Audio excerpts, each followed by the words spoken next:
This retirement village is serving up a safe space for people 55 and older who identify as LGBTQ+, like 73-year-old Barb Chase.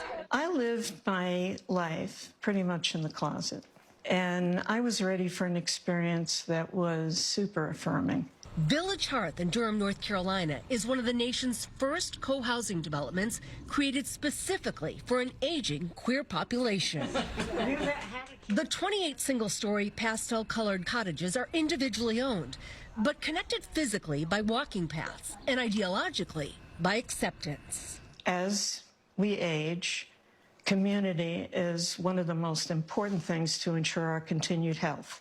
Some 7 million LGBTQ+ Americans will be over age 50 by 2030. Fewer than half of states have laws prohibiting housing discrimination based on sexual orientation or gender identity. And there is no federal law.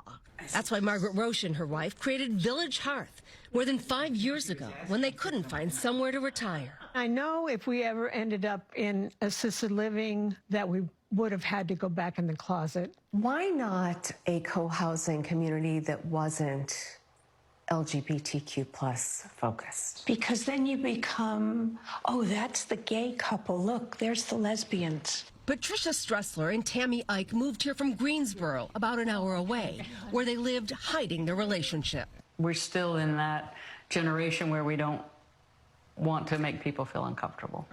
Like many gay and lesbian seniors, the couple doesn't have the traditional safety net of adult children for connection and care. Pulling back on those hands. With this community comes built-in support from each other.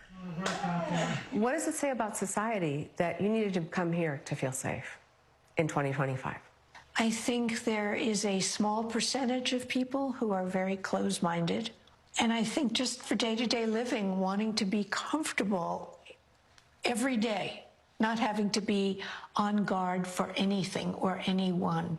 I feel like we're going backwards. And so I think this type of community is needed more. For these seniors, trailblazing for decades, a chapter with fewer struggles and more happy hours. Maybe it's not all that different than golfers moving into a place where golf is the focus. That's probably very true. Yes. Yeah. Aging with pride as retirees embrace their golden years, painting them with shades of the rainbow. For Eye on America, I'm Janet Shamlian in Durham, North Carolina.